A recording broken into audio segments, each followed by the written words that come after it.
Assalamualaikum mikraldık ezikruməlle. Keşkınla xeyirlik olsun. Mən Adil Uyğur Tədqiqat İnstitutu namıdın. Hemen lağa salam yollayma.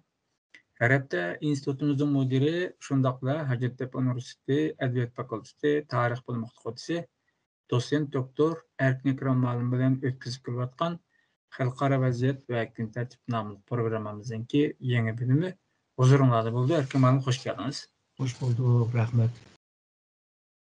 2023 yılı 12. ayındaki 25. günü ötken yılı 12. ayın 25. günü o Ürümçi hükümetininki sekreteri Maşumri hizmet yığında mındaq bir geplerini serip kıldı. Yani hazırlıca bu Şinjan'da medeniyet ve ideya hizmetleri krizislerce tur atıdı. Yani nurgun ehir besimga meseleler duş kılaktımız. Çokum bununki hal buluş gerek. Bunu hal kılışta elbette bizimki yıllardan beri tatbiq qılayotgan bu Xi Jinping'ninki ideyasini asas qilgan holda hal qilishga tirishimiz.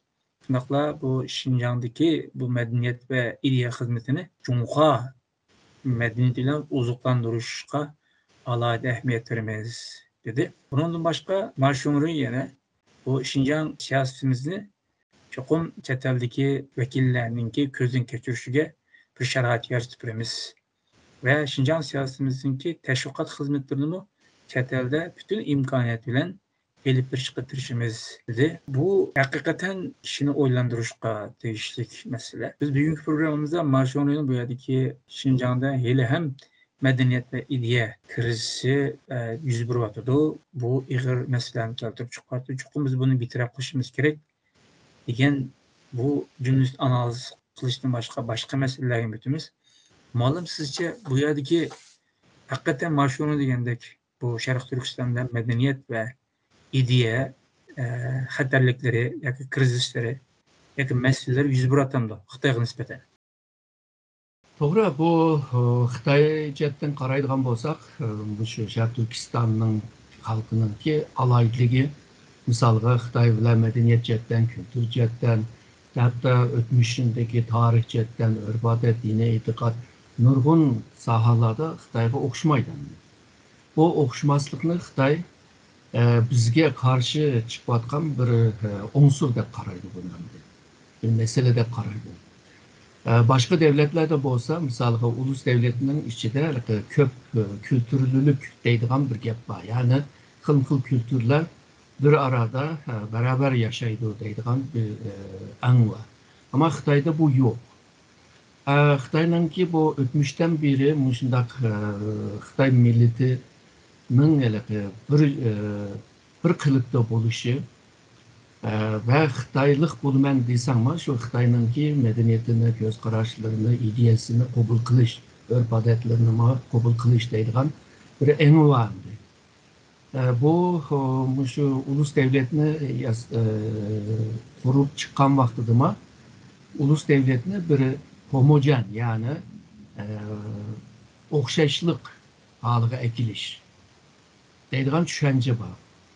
Bu düşünce ile birlikte şu Şərq Türkistan zeminini Xitay'nın zeminiga aylandırış ve Şərq Türkistan halkını Xitaylaştırış degan ideya ile birlikte bu farklılıklar bu Xitay için bir yegane oxşmaslık Xitay bilan ayrı bo'lishninki sebebinden bu rayon Xitayning qo'ldan chiqib ketish yoki shu Şərq Türkistanlıklar Xitayga beqinmaslik, Xitayga bo'ysunmaslik degan meseleni yaratib chiqadi degan bir tushuncha bor. Shuningga bu Şərq Türkistanninki bu ideyasininki farqini yo'qotishga tirishib kelyapti. Buni hamda shu ideya mesele var, bularning düşünce mesele var, bularninki kültürü farklı bo'lg'achqa, biz bilan o'xshamas bo'lg'achqa buni bir düşmanlık degan bir derecede ko'rish bu Xitayning an'anasida, yani siyasi an'anasida bor narsalar bo'ladi. Hamda bu mayli Maşinri desin, mayli Xi Jinping desin, bütün bu Xitay'nınki şundaq başka milletlerine yat görüş yoki düşman görüşününki bir xil ideya bu. Ama bu ideyani mecbur yolu bilan, ya'ni mecburluk bilan bunu yo'qotishga tirishyapti. Bundaqda nimaga tushidi deganda, mana bu kültür tecavüzlük degan bir hukmga tushidi. Ya'ni bu bo'lsa, bir millet yoki bir devlet başka bir millet ve başka bir devletni o'zininki medeniyeti bilan o'zgartish. Hem de bularni ideyasini o'zgartibla ularni bo'ysundirish degan bir tushuntirish bo'ladi. Buningki yana taraqqiy qilgan tarafi bo'lsa, buni medeniyet urushi deydi. Yani medeniyet jangi deydi buni. Shunga hozirgi Uyg'urlar va Xitoy arasında bir medeniyet, kültür urushi bor bu yerda, jang bor. Çünkü Xitoy mayli Xi Jinping bo'lsin, mayli qolgan Xitoylar bo'lsin, ba'zan bunday gaplarni deydi. Yani kültür, medeniyet degan narsa devletninki kelgusini, devletning, yani Xitoy devletining kelgusini aloqador qiladigan va Xitoyninki shu Xitoy tushishini ve bütün insanlıklarınki takdir birliğiyle ziyan berdiğin bir mesele deb ko'rib kelgan. Şununla hazır Uygur Xitoy arasında bir xil medeniyet, kültür bu tecavüzlük var ve bunun devamında kültür jangi var. Bu Maşingu'nun demekçi bo'lgani aslında Xi Jinping'den algan gap sözler. Yani jig'ib kelganda Xi Jinping ve Komünist Parti merkezininki bir ideyasi deb ko'rsak bo'ladi deb o'ylayman. Madem bu Maşingu'nun şu gibi çıkış qilib turib sizin deb o'tgandek, hem Xitoyninki bir siyosiy madaniyatini ketgan shundaqla bu siyosiy hokimiyati, yani hozirgi siyosiy hokimiyatdan yo'g'rilangan mushu bir ideyasi chiqish qilgan asosda. Yani bundan keyin demek ki Sharq Turkistonda assimilyatsiya va irqqa qirg'inchilikninki davomlashganligidanki ifodasi deb qarasak bo'ladimi? Shunday qarasak bo'ldi, chunki Xitoyninki niyatimi ashunday qildi.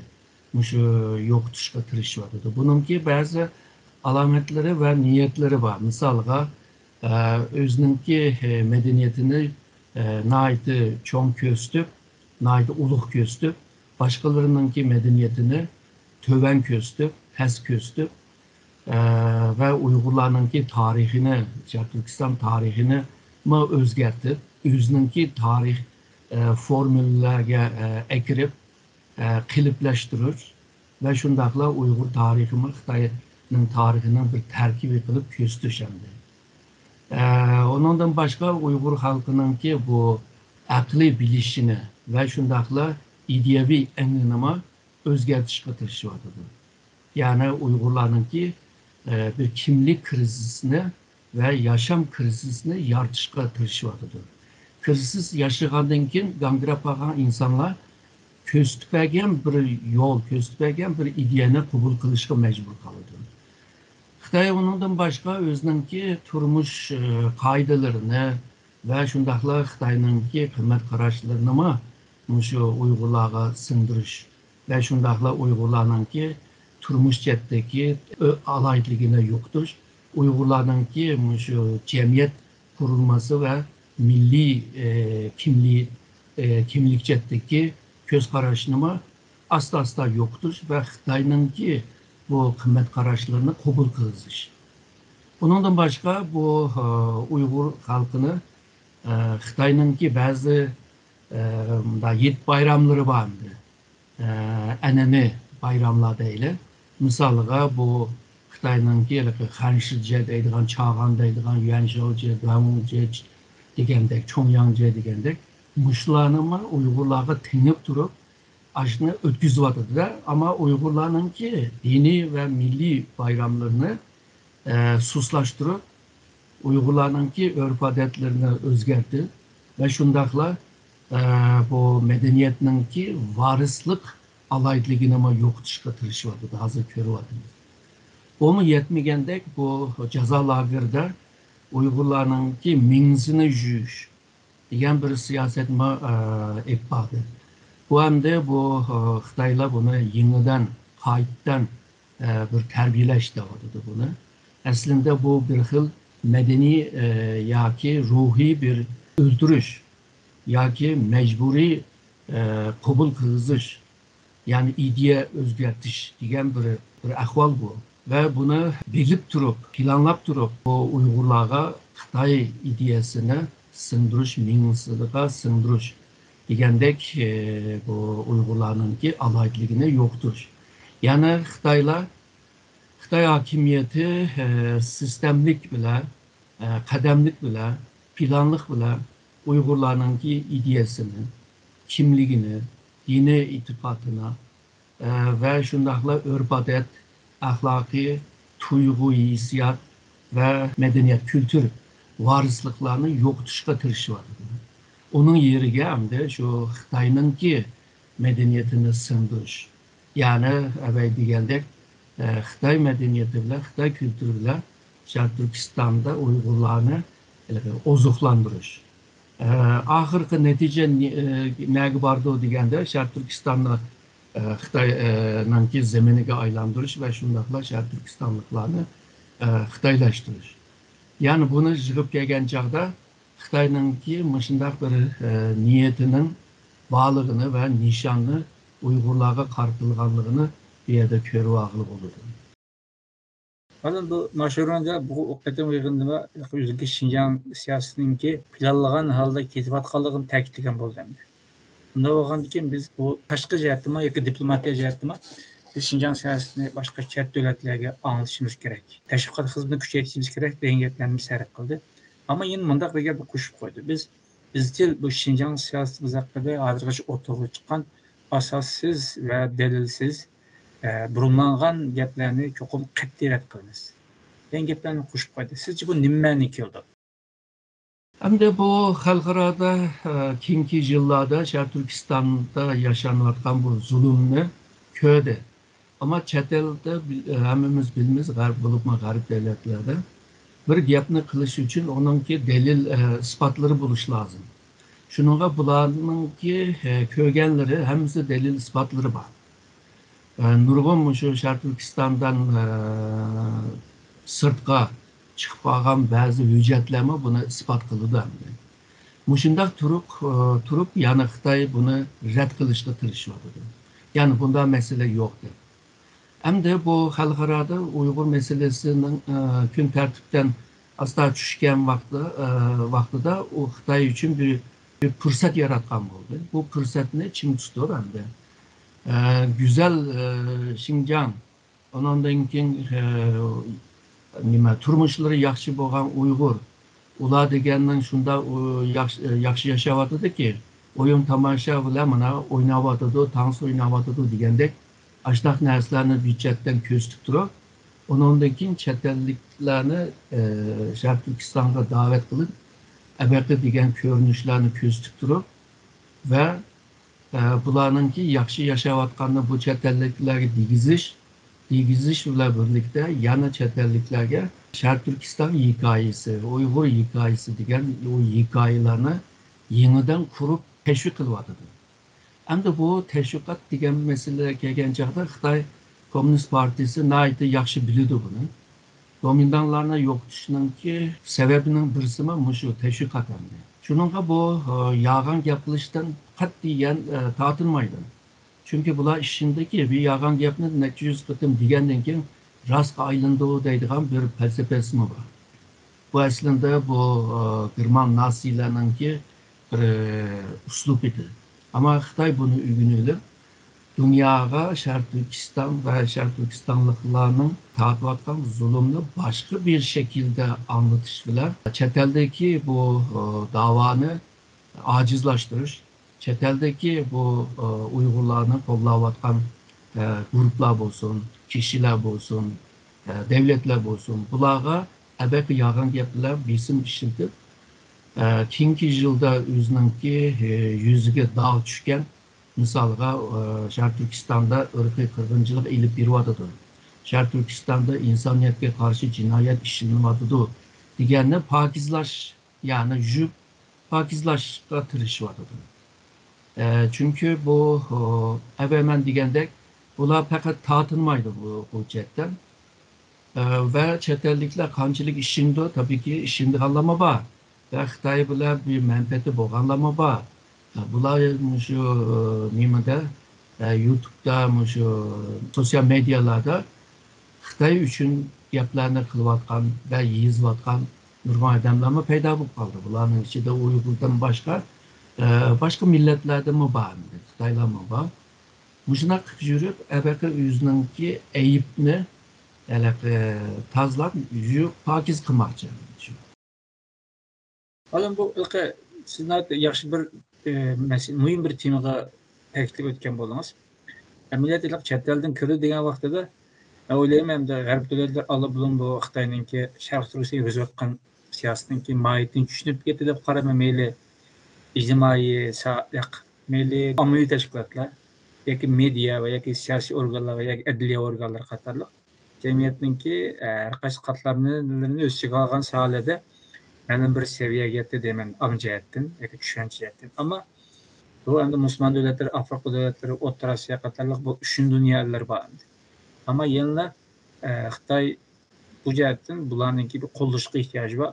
Haqiqatan degandek bu davlatninki yoki bu rayonninki insonlari mayli jurnalist bo'lsin yoki siyosiy jihatdan bo'lsin, mayli akademik seviyada bo'lsin, bag'an heyatlar, hatto Falastin shu ham shuning ichida bor. Zulmga uchrab turib, Falastinmi bizningki zihnimizga gap qildi. Xitoyninki Xinjiang siyosati edi. Maqtagan bo'ldi, yuqori bayagan bo'ldi. Emniyette Xitay muşu üçüncü dünyalarınki qo'llashini ayrılıp qolmaslik uchun chet el degan vaqtda mushdan ko'z tutami sizce? To'g'ri, bir jihatdan bularga ko'z tutdi. Ya'ni bu Yashar Janub davlatlari deb ism qo'ydi bu. Bularga ko'z tutish va biz bunda davatimiz sizlarga egishib bunda danglar degandek qilyotdi. Ya'ni bir jihatdan şu insan haklarına, demokrasiya, bu qimmat qarashlarga ahamiyat bergan devletler ve chet elliklarga davat etdi buni. Yani her iki tarafga davat etdi. Yani birinci o 3. Dünya devletlerine degan bo'lsa, bu abaqa men degandek Xitoyninki siyosetini teşvik qilinglar degan gap. Ama g'arb devletlerine degan vaqtida sizlar yolg'on gap qilyapsizlar, biz degan gap to'g'ri bo'ladi debchi. Şununla bu Xitay amaldarları muşundak Şarq Türkistan'da qilayotgan zulümlarni tanqid qilgan chaqda eng ko'p deydigan bir gapi shu. Sizlar Şarq Türkistan bir baxtinglarmi? Sizlar ko'may turib nimishga buni deysizlar. Ala deydi biz qo'limizda shu dalil isbotlar bor desa, ular hammasi yolg'on deydi. Yani rast narsani yolg'on degandan keyin unga beradigan javob qolmaydi hamda. Chunki sen ilmi gap qilsan, o lükçeklik yapılıyordu, değil mi? Ama günün birinde Xitayga karşı bir lükçeklik yapsa, Xitay kopup anlamdaki ilmi yapılışa kirişir. Yani bu dünyanın gözünü boyaş ve dünyanın ki bu Şarq Türkistan'a boğan göz kararlılığını kaymaktırış bir taktik bu hem de. Ama bu taktikni bir kısım devletler qo'llayotgandan keyin Xitoy hamda biz futboldoq degan bir tushunchada. Misol, hammasi qarshi chiqqan bo'lsa, Xitoy tez kunda qiladi. Ammo bir qism onu odamlar, devletlar onu qo'llagandan keyin, mening deganlarim to'g'ri, ana Şarq Turkistonliklar musulmon bu, ana Türk xalqi bu. Ama Türk devletleri, Müslüman devletleri undaq emas deyotdi bu. Shu o'zininki dindoshi va soydoshimi bundaq bir zulüm yok da varsa sen her devletler neymiş ki bunu deysizler. Demek ki Xitayga karşı gayri niyetlik bir hareketine başlavatçılar ya ki Xitayning taraqqiyotini to'xtatish ve astılaştırış, Xitayninki obrazını buzishga yelkinyapsizlar deb mundaq qilib tanqid qiladi. Tanqid qilgandan keyin o g'arbliklar bundaq haqiqatdan jiroq, adil bo'lmagan bir xil tavrga, bir xil pozitsiyaga qarshi bazen de hantan kalıyordu. Çünkü 21. asırda insanoğlu bunda bo'lmaslik lazım deb o'ylaydi. Bazıları deydi, bo'ldilar bu saran bilan gapirishmayli deb turib qolganlarmi bo'lishi mumkin. Bazıları bunda qilaversa insonlikninki madaniyatiga dog' tushgan va qonuniy haqlarni dafsanda qilgan bu qimmat qarashlarga hurmat qilmagan bu Xitoyga qarshi biz jang qilaylik deydiganlarmi bor endi. Şununla bu xil imkazlar payda bo'lgandan keyin Xitoy bu qaylamqanchilikdanmi bir foyda epkit bordi. Ya'ni qaylamqanchilikda to'g'ash o'g'irlash degandek bir xil uslub bilan davom qilyotdi Xitoy ham. Onun üstüge hemimiz sınırlık takip etsin şu Xitay'ınki siyasi rejimi ve siyasi medeniyet hakkında ağızlaşığa baktılar. Yani bu siyasi hakimiyetininki bir tek kazası da Xitay bütün cemiyetini, bu Şarkı Türkistan'ın hem sağda kontrol kılış demek istedim. İdeya cihetten kontrol kılış, zihin cihetten kontrol kılış, mağrip cihetten til, kültür, dünya karışı, turmuş şekli, maddi manevi cihetten kontrol kılış. Onu Xitay ameliyatı ya da bir yani Şarkı Türkistan'ın senaryolarını yüz yazıp, ondan keyin o yerdeki rollarını bekitip, mesela Uygurlar rollarını verip, sen fakat üzerine iradesini çıksanmaysa, fakat o yerde senaryoda yazılgan rolunla oynasanlar boldu degen. Şekilde Allah burun ekip boğan boğaşka, yakar qaysı sablar. Şuna bazı kokpay çetelini adam teklif kıldı dep onda oylasak mı buldu çünkü ameliyatta o yerdeki bizim karındaşlarımız üzün iradesindeki muhalif halda şu birilgen rollarını oynaşkı mecbur. Eğer oynamaya kıp kalsa okum ya ceza alındı ya ki çokum başka bir şekilde cenkelçik uçuruşu mümkün. Şuna o yerdeki külgen Uygurlar ya ki bir faaliyet ilip bırakkan Uygurlar veya ki bizge mındak bir bəxtliktek bırakkan günüşlerini keyinde millette o sahneni baş kurvatkan bu senaryo Allah'ın yazılıp atkan fakat senaryonu oynayıp atkan Uygur dep düşünsek belki ben mübalağa kılatken bulmayma dep oylayma. Çünkü medeniyet diye muallim siz yaxşıqsız til deyimiz yakında neyse tabi yürünüşüne akı demdi. Terakki kıldı. Ama Xitayla bu şundak tabi yapatkan bir cereyanıma müdahale kılış arkalık onu başka nesege bir özgertmekçi. Dep düşünsek sizce kandarak buldu. To'g'ri, ya'ni boshda deganda Xitoyningki g'ayri niyatlari bor. Bu g'ayri niyatni chiroyli so'zlar bilan, chiroyli formulashtirgan jumlalar bilan ba'zi Uyg'urlarni aldayalaydi. O aldangan Uyg'urlarma shu siz degan o senaryoni yaxshi o'ynashga tirishadi. Ya'ni bir qism Uyg'ur bo'lsa, ya'ni siz degandek o senaryoni o'ynashga majbur qilyapti. Şununla bu Türkistan'da selamun aleyküm demeydiğen, onundan keyin toy dökümlerde bu nime dua okumaydiğen, hatta bazıları bu tunuş Xitaylarga arlap telefon kılıp turdiğen çünkü bu Xitay bilan jirak tursa bu bölgünçü ve radikal İslamcı deydi orada. Bundan keyin bazıları hem de öğünün aldığı arak potulkalarına koyup bular arak içideki disunda degandek faaliyetlerge qatnashdi. Bazıları bo'lsa Xitoyningki bu an'ana o usullar var. O usullarni o'ynab yoki bu Ko'mizninki asarlarini yodda bilib degandek va Xitoychani texmi yaxshi o'rganishga tirishib, ya'ni Xitoyga yaxshi ko'rinishga tirishyapti. Bir kısmı Xitoyningki ko'zni bo'yash uchun qilyapti ama bir kısım rastla shundoq qilayotganlar bor. Bu bugunlar emas, Kuomintang hakimiyeti vaqtida, Manchur hakimiyeti vaqtida ama bunda Uyg'urlar bor ama soni ko'p desak bo'lmaydi endi az sondagilar. Ko'p sondagi hamda shu bu bisimning ostida qanday qilamiz endi? Bu singanlarni yeb turaylik. Bu hozir Xitoyga taqabul turish bizning texmi qaraq ziyon keldi deb anda o'ylagandan keyin g'alati bir xil ko'rinish paydo bo'ldi. Ya'ni Xitoy zulm qilyapsa, o zulmga amalsizlikdan shu maslash berayotgan bir ahvol bo'lyapti. Ama bu maslashtirib bergan bir ahvol, bu ko'rinish ba'zan chet elliklarni aldab qo'yishi mumkin.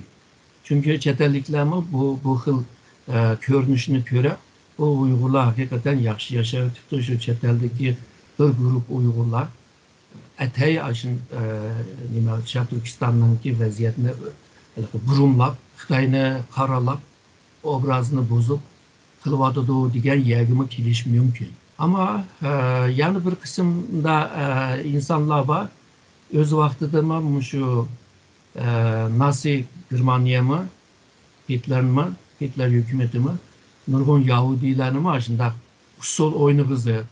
Yani Germanlarına, German hakimiyetine, mavu Hitler'in suidiganlığını digizip, aşında kıgan. Aşvaqladı mı bazı muhbirlarımı antan kagan. Ama keyin hamma aşkar bo'ldi. Hammasi şu Nazi hükümetinden ki mecburluğun bir ahval ekan. Agarda mushu o'tmishni bilganlar bo'lsa, Sharq Turkistonda mana shunday o'xshaydigan bir ahvollar paydo bo'lib o'tibdi va Uyg'urlarni majbur qilib shunaqa bir o'yin o'ynab o'tibdi deyalaydi. Fakat ben degandek bir qism odam bu Uyg'urlar zulmga uchramayotidi, bir qismlar zulm uchrayotidi degan bundaq o'xshamaydigan ko'z qarashlar paydo bo'lganda Xitoyninki xalqarada o'zini tashviq qilish, o'zini maqtab so'zlashga fursat yaratib berdi. Shuningga Xitoy shunday hozirgi paytni yaxshi bir fursat bilib, aksi bir hujumga o'tishga boshladi. Shuningga bu mayli Mashinri bo'lsin, mayli bu Xi Jinping bo'lsin, bu fursatlarda to'liq jakalaydigan shu Xitoy madaniyati bilan Sharq Turkistonni uzuqlashtiramiz deydigan bir gapini to'liqlaydigan bo'lib qoldi. Bu gapni en başta şu 3. Şinjan Hizmetleri yig'ini, ya'ni 2020 yılının 9. ayda içilgan bu yig'inda. Bundan keyin deydi, qonun bilan Sharq Turkistonni boshqarmak, ittifoqlik bilan Sharq Turkistonni boshqarmak, kültür medeniyet bilan Sharq Turkistonni uzuqlashtirish ve şundaqla halkını bayaşat qilib Sharq Turkistonni canlandırmak, uzun müddetlik Sharq Turkistonni güllendirish, canlandirish ve şundaqla Sharq Turkistonni yeni tipdeki sosyalist Sharq Turkiston yardımı, Şinjan yardımı da degan şu vaqtida. Yani 4 yıl bo'lmadi hamda 3 yıldan aştı. Onundan keyin bu 2027 ayda Xi Jinping Sharq Turkistonga bir ziyorat qildi.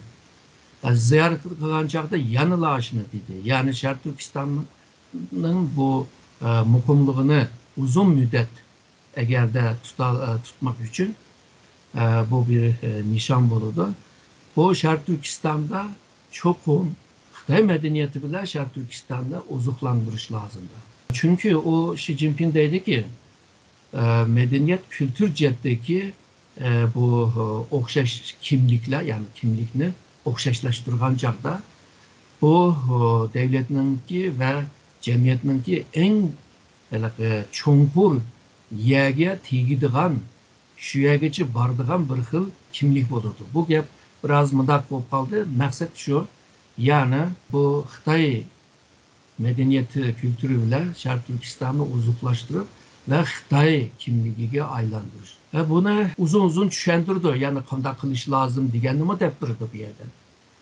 Shuningga bu Uyg'urlarninki ulug' Xitoy devletini, Cumhur milletini, Cumhur medeniyeti kültürünü, Xitoy Komünist Partiyini ve Xitoy karakterlik sosyalizmni so'ydirishga tirishmak lazım deydi. Yani şu Sharq Turkistonga ziyorat qilgan chog'da bu gaplarni da'vat etdi. Yani Xitoyninki, mayli Xi Jinpingninki maqsadi uzun müddetlik Sharq Turkistonga qarta bir siyosetni ilib borganligini ko'rsatdi. Misaliga tarixda ko'ramiz, jang bilan ilingan yerni assimilya qilish belki vaqtinchadir.